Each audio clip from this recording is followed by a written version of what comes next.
बिस्मिल्लाहिर्रहमानिर्रहीम, अस्सलाम वालेकुम रहमतुल्लाहि वबरकातुहू। ये दुआ अल्लाह ताला को बहुत ज़्यादा पसंद है। जो एक या तीन बार सुबह शाम पढ़ता है, अल्लाह ताला इससे राज़ी हो जाते हैं। एक बार अभी पढ़ लें, ज़िंदगी का कोई पता नहीं, कोई भरोसा नहीं किस वक्त मौत आ जाए।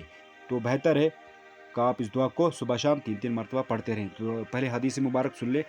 हज़रत अबू सईद खुदरी रज़ी अल्लाह ताला अन्हुमा कहते हैं कि रसूलुल्लाह सल्लल्लाहु अलैहि वसल्लम ने फरमाया, जो शख्स कहे ये दुआ तो जन्नत इसके लिए वाजिब हो गई। और दूसरी हदीस मुबारक, हदीस का मफहूम यह है कि हुजूर सल्लल्लाहु अलैहि वसल्लम क़यामत के दिन उसको हाथ पकड़कर उस शख्स को जन्नत में दाखिल करेंगे, जन्नत में ले जाएंगे हाथ पकड़कर। तो दुआ कौन सी है? दुआ सुने शाम को गौर से और इस दुआ को याद करें और सुबह शाम तीन तीन मरतबा इसको पढ़ें।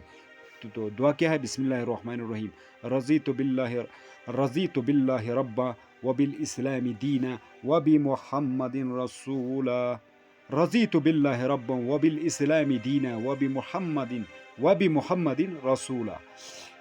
मैं अल्लाह के रब होने पे राज़ी हूँ, इस्लाम के दीन होने पे राज़ी हूँ और मोहम्मद सल्लल्लाहु अलैहि वसल्लम के रसूल होने पर राज़ी हूँ। तो जन्नत इसके लिए वाजिब हो गई। सुनन इब्न दाऊद की हदीस नंबर 1529 है। तो सामिन इस दुआ को गौर से सुने और पढ़ें और याद करें। सुबह शाम तीन तीन मरतबा या एक एक मरतबा ज़रूर पढ़ लें। अभी इसी वक्त भी पढ़ सकते हो, आप पढ़ लें इस दुआ को। रज़ीतु बिल्लाहि रब्बन व बिल इस्लामी दीना व बि मुहम्मदिन रसूलन नबिया सल्लल्लाहु अलैहि वसल्लम। तो ये थी इंशाअल्लाह रहमान। उम्मीद है आपको ये दुआ याद हुई होगी। इसको दुआ को याद करें और सुबह शाम तीन तीन मरतबा पढ़ते रहें और तौबा इस्तिग़फ़ार दुरूद की कसरत करते रहें। कम से कम हज़ार मरतबा अस्तग़फ़िरुल्लाह अस्तग़फ़िरुल्लाह। सबसे छोटा दुरूद शरीफ सल्लल्लाहु अलैहि वसल्लम, इसका मामूल बना लें ज़िंदगी में। दुनिया में भी अल्लाह ताला कामयाब फरमाएगा, आखिरत में भी।